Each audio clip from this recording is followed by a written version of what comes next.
Student, yesterday I was explained the sole proprietorship.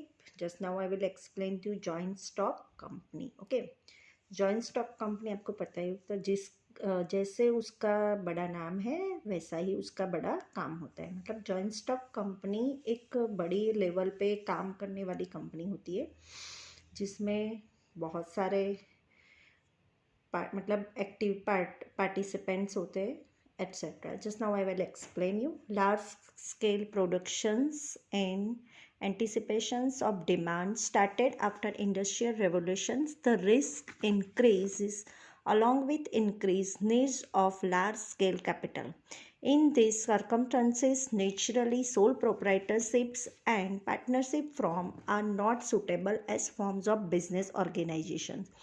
Unlimited liability, limitation of capital, short life, etc. are the main limitations of sole proprietorships and partnership. As a solution to the problem of large need to of capital of large scale activities, along with the security of capital distribution of liability and risk efficient management, new form of business organization and emigrate in form of joint stock company. We shall identify in short as company. The trade and industries got rapid momentum due to development of company form. Hence the company is known as the engine of economic growth. Companies Act 1956 was in force for the regulations on companies in India. Now Companies Act 2013 is introduced from 1/4/2014. Okay. तो यहाँ पे joint stock company जो ऐसी company होती है जिसमें जितना बड़ा उसके स्केल पे बिजनेस करना होता है, सबसे बड़े लार्ज स्केल में उनका प्रोडक्शन होता है, उसको बोलते हैं joint stock company. Okay. And joint stock company ऐसी है जहाँ पे उसका कैपिटल मतलब सिक्योरिटी ऑफ कैपिटल होता है. जो कैपिटल यहाँ पे ले गया जाता है वो सिक्योर होते हैं. मतलब जो भी कैपिटल लगाते हैं उनका कैपिटल सिक्योर होता है. इसमें इन्वेस्टर होते हैं जो एक्टिवली पार्टिसिपेट करते हैं. मतलब जो भी इन्वेस्टमेंट होते हैं वो एक्चुअल में वो पार्टिसिपेट करते हैं, एक्टिवली ही होते हैं. ओके. और यहाँ पे मैनेजमेंट के यहाँ पे कंपनी होती है. सभी लिमिटेशन कंपनी के रोल करने के लिए, नया बिजनेस शुरू करने के लिए कोई भी तरह की लिमिटेशन नहीं होनी चाहिए, है ना. खास करके कैपिटल की नहीं लिमिटेशन नहीं होनी चाहिए. नहीं मतलब कैपिटल की लिमिटेशन में जो कैपिटल है समझो अनलिमिटेड है. जहाँ पर लोग को सिंगल भाषा में कहते बातें करोड़ों में होती है, कोई लाखों में बातें करते नहीं, सब करोड़ों में बातें करते. कंपनी में जो होता है कैपिटल हमेशा अनलिमिटेड रहता है ना. तो दूसरा यहाँ पे उसमें प्रोडक्शन स्पीडीली हो सके, जल्दी हो सके, जहाँ पर क्वालिटी भी अच्छी मिल सके, प्रोडक्शन भी डबल हो सके, ऐसा एक बिजनेस शुरू किया गया जिस बिजनेस को नाम दिया गया है जॉइंट स्टॉक कंपनी.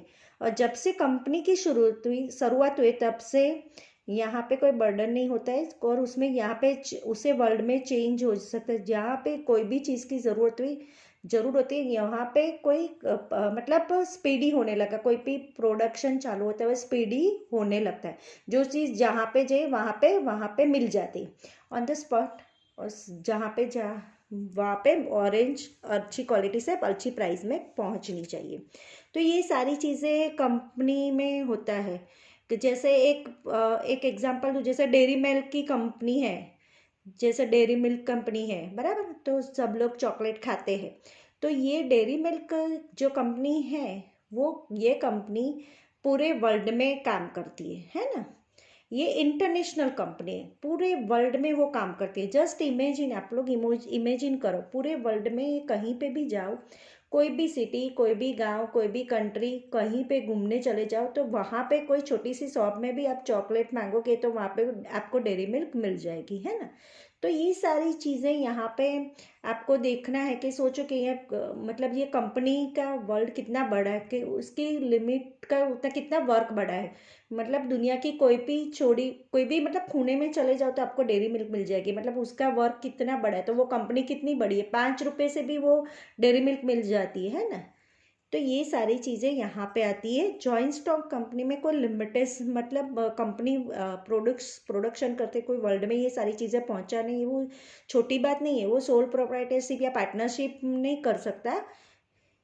पार्टनरशिप करने वाले लोग नहीं होते इतनी हद तक बात, मतलब ये काम नहीं कर सकते। आपने कोई भी बिजनेस देखे होंगे, पर खुद का बिजनेस होगा, मतलब कोई प्रोडक्शन भी बेचते होंगे, पर इतना बड़े लेवल पे नहीं कर सकते। मतलब कोई कोई प्रोडक्ट आप छोटी मोटी बेच रहे हो तो भी आखिरी दुनिया के कोने तक आप नहीं पहुंच पाओगे, है ना। कोई छोटे से गल्ले तक आप नहीं पहुंचा, हर जगह पे आपका प्रोडक्ट पहुंचना चाहिए।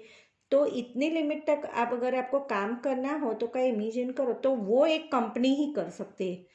कोई प्रोडक्ट जैसे आपको बेचना है, तो ये आपको बिजनेस चालू करना है, तो ये इतनी लिमिट तक काम करना हो तो कितना बड़ा काम करना पड़ेगा कि पूरे कितने पैसों की ज़रूरत पड़ जाती है। तो वो लाइबिलिटी की ज़रूरत पड़े, कितने लोगों की ज़रूरत पड़े, कि कितने कितने मशीनों की ज़रूरत पड़े, कैसे ट्रांसपोर्टेशन की ज़रूरत पड़े, ये छोटी सी बात नहीं है। तो इसीलिए कंपनी जब जब शुरुआत होती है तो हर तरह की लिमिटेशन ख़त्म हो जाती है। कंपनी में कोई भी तरह की लिमिटेशन नहीं होती है। सबसे लार्ज स्केल पे जो बिजनेस का वर्क होता है उसको बोलते हैं जॉइंट स्टॉक कंपनी। जो सबसे बड़ा टाइप होता है उसको बोलते हैं, उसको सबसे बड़े बिजनेस में जो लार्ज स्केल पे काम होता है उसको बोलते हैं joint stock company, joint stock company कहते हैं। यहाँ पे उसकी कंपनीज का एक्ट भी है, 1956 में उनकी शुरुआत हुई थी। उसका कंपनी का एक्ट बना है। उसकी कंपनी का काम करने के लिए आपको रजिस्ट्रेशन करवा, उसके स्पेशल कानून बनाए, उसका रजिस्ट्रेशन बनाना पड़ता है। इस कानून के हिसाब से ही, इसके कानून में जिस जिस नाम लिखा जाएगा वही वो एक कंपनी कहलाएगी, अदरवाइज वो कंपनी का काम नहीं है। मतलब फॉर्मल कंपनी जो होती है, जो भी कंपनी इसके रजिस्ट्रेशन में अंडर में होती है, गवर्नमेंट रजिस्ट्रेशन में अंडर में होती है, वही कंपनी कहलाती है। मतलब जो एक्ट के हिसाब से काम नहीं करते तो वो कंपनी कहलाती नहीं। इन 1956 में एक्ट तैयार हुआ था, उसको चेंज किया गया था 2030 में। ओके, तो 2013 में एक नया कंपनी का एक्ट बना था। अभी कोई भी कंपनी शुरू करनी है तो आपको कंपनी एक्ट के शुरू करनी, कंपनी एक्ट के थ्रू शुरू करनी होती है, और 2013 के रूल्स के आपके ध्यान में रखते ही आपको काम करना है और आप कंपनी शुरू कर सकते हो। गवर्नमेंट आपको बोलती है तो ही आप कंपनी स्टार्ट कर सकते हो, अदरवाइज आप स्टार्टअप नहीं कर सकते हो। कंपनी के बारे में आप सिंपल का आप समझ, मतलब सिंपल सा उसका मीनिंग है। तो just now I will explain you the company meaning and definition of company. Okay, तो उसका मीनिंग क्या है? Company is an artificial person coming in to the existence by law with the common goals. Company is an artificial, invisible and intangible persons, intangible person in the eyes of law. As per the Companies Act 2013, companies means company registered under this act or under any format act. This definition makes it clear that company is a creation of law. मतलब जब भी company एक artificial production, मतलब यहाँ पे company जो artificial company है, जो नेचुरल नहीं है, जो यहाँ पे 1956 से लेकर 2013 तक कंपनी के जो एक्ट है, उनके जो नॉर्म्स दिए जाते हैं, उसी के कानून के रेगुलेशन में ही आपको रजिस्टर्स नहीं किया तो आप company, joint stock company legally join नहीं कर सकते। अगर आपको लीगली उसमें काम करना है तो लीगल वाइज ही आप इसके अंदर काम कर सकते हो। जैसे कोई भी कंपनी, मैंने फॉर एग्जांपल दी है कि डेयरी मिल्क कंपनी में कौन काम करे, कौन संभाल रहे, वो आपको नहीं पता है। हम किसे पहचानते हैं? तो खाली डेयरी मिल्क को कब पहचानते हैं। डेयरी मिल्क कोई पर्सन नहीं है, पर डेयरी मिल्क कोई पर्सन, इंसान नहीं है, वो तो कंपनी है, आर्टिफिशियल पर्सन कहलाता है। मतलब लॉ के थ्रू वो कंपनी शुरू की गई है और वो एक आर्टिफिशियल पर्सन बनता है। कोई ऐसी कंपनी आपको केस करना है तो डेयरी मिल्क कंपनी में केस कर सकते हो, उसके मालिक के ऊपर केस नहीं कर सकते, है ना। तो ये कंपनी एक है डेयरी मिल्क की। कोई जो लीगल प्रोसीजर आपको करनी है तो उसके कंपनी के नाम से होती है। कोई मालिक का नाम यहाँ पे कहीं होता नहीं और आता भी नहीं है। तो इसको बोलते हैं कंपनी, तो कंपनी एक आर्टिफिशियल होती है, इनविजिबल होता है, मतलब इनविजिबल एंड इंडिजिबल पर्सन कहला जाता है। कानून की नज़र में कंपनी एक आर्टिफिशियल पर्सन है, इनविजिबल है, जिसको दिखाई देता नहीं है, वैसा वो पर्सन है। ओके, तो खाली कंपनी अलग अलग होती है, जैसे रिलायंस भी होती है, मतलब दिखाई नहीं देती है, कोई पर्सन नहीं है, हम कंपनी के नाम से ही जाने जाते हैं। इसीलिए जिसको हम देख नहीं सकते, फील नहीं कर सकते, वो है, तो उसको बोलते हैं कंपनी। ओके, इसके बाद आते हैं उसके कैरेक्टरिस्टिक्स। ओके, तो फर्स्ट है इसके legal personality. Company gets a separate legal personality with it is registration. Company can sue in its own name, can enter into contract and can be sued against the company। मतलब company कायदे कानून के साथ तैयार होते हैं। Legal मतलब जो 2030 का जो एक्ट है, उसी के थ्रू ही लीगल पर्सनालिटी के साथ ही वो कंपनी के साथ ही वो चालू होते हैं, मतलब लीगली कंपनी के साथ ही ये काम चालू होगा। लीगल पर्सनालिटी, कंपनी एक लीगल पर्सनालिटी है, उसमें जो है वो अपना जो नाम है, किसी को भी कोई लीगल प्रोसीजर करनी है, कोई केस करना है, तो इंसान नहीं, कोई कंपनी के नाम पर ही कर सकता है। तो ये सारी चीज़ें आपको लीगल पर्सनालिटी के हिसाब से ही करना पड़ता है, कंपनी के अगेंस्ट कर सकते। वैसे ही यहाँ पे सोल प्रोप्राइटरशिप में मालिक के ऊपर केस होता है, पर यहाँ पे कंपनी के नाम से होते हैं यहाँ, क्योंकि उसमें मालिक का नाम लिखा जाता है, यहाँ पे मालिक कोई होता नहीं है।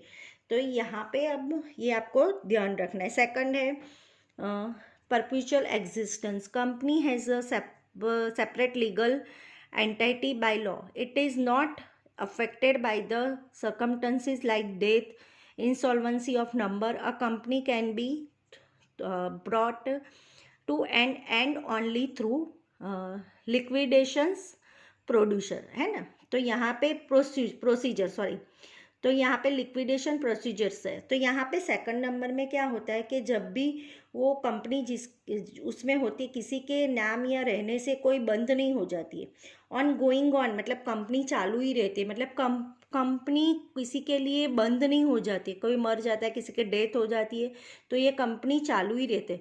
कंपनी का नाम जो उसके मेंबर से अलग होते हैं, उसकी आइडेंटिटी अलग होती है, उसकी मेंबर से अलग होती है। कोऑपरेटिव सोसाइटी की तरह समझा था कि आपने कोई भी मेंबर्स उसकी एंट्री या एग्जिट्स से होती है, नया जुड़ता है, कोई निकल जाता है, उससे कंपनी में कोई भी तरह का फर्क नहीं पड़ता है। यहाँ पे भी कंपनी तो हमेशा ही चलती रहती है, उसका परपेचुअल एग्जिस्टेंस कहलाता है कि कोई मेंबर निकल भी जाता है, कोई नया मेंबर आ जाता है, तो इससे मतलब कंपनी में कोई ज़्यादा फर्क पड़ता नहीं है। तो वो आपको ध्यान है। Division of capital in small fraction. The capital of company is divided into two small parts. Each part is called shares. A company can rise capital funds on the large scale through rise, मतलब जो through the issue of shares. The purchase of share is called the share holder of the company. तो यहाँ पे क्या होती है, बाहर से जो दिखने वाले कैपिटल, एक या बहुत सारे होते, पैसे लगाते हैं, उसको कितना भी मतलब यहाँ पे जो शेयर इशू किए जाते हैं, जो भी कंपनी मतलब division capital of small fraction की तरह, मतलब कैपिटल कंपनी में डिवाइडेड होता है, स्मॉल पार्ट्स में डिवाइडेड होता है। कंपनी राइज करती है, उसके फंड जो उसके स्केल के थ्रू राइज करती है, उसके शेयर वगैरह इशू किया जाता है, जो परचेज करते हैं लोग, और उसको शेयर होल्डर होते हैं वो कंपनी के नाम से जाने जाते हैं, मतलब उनका एक कंपनी में एक नाम होता है। तो अलग अलग डिवीज़न हो जाता है। कभी कभी कंपनी में कोई प्रॉब्लम आ जाती है, कोई इश्यू आ जाता है, तो वो अपना शेयर इक्विटी या मतलब इक्विटी या फिर कुछ स्मॉल मतलब शेयर इक्विटी होता है, जो उसका स्मॉल फ्रैक्शन होता है, तो कभी कभी वो अपने डिबेंचर या बॉन्ड भी इश्यू कर देते हैं। कभी कभी मतलब उनको ऐसा लगता है कि वो कंपनी में कोई प्रॉब्लम आ रही है, कुछ भी होता है, तो वो बॉन्ड और ये अपना डिबेंचर भी इश्यू कर देता है। फोर्थ है easy transfer of share. Share holders can sell and purchase to share of a company subject to the provisions of the company and law। transfer to share an important characteristic of a company। मतलब share holder जब भी कोई share खरीदता है, मतलब purchase करता है company के पास से, तो उसका एक प्रोविज़न होता है, उसका एक कंपनी का एक लॉ होता है, जो transfer share to important characteristic of a company. मतलब फॉर एग्जांपल अगर आपको कोई भी शेयर किसी के लिए ट्रांसफ़र करना होता है तो आप इजीली ट्रांसफ़र कर सकते हो। मतलब सभी मतलब कोई इतना उनके लिए कोई रूल्स या रेगुलेशन के हिसाब से उनको जैसे ट्रांसफ़र करना होता है वैसे कर सकते हैं, मतलब उनको कोई प्रॉब्लम होता नहीं है। इसीलिए यहाँ पे easy to transfer to share हो सकता है, इसमें कोई प्रॉब्लम या कोई प्रॉब्लम आता नहीं है। 5th नंबर का है कॉमन सील। ओके, तो यहाँ पे ये वीडियो बहुत लंबा हो गया, तो मतलब just next video I will explain दू कॉमन सील से 5th नंबर से I will characteristics I will explain you.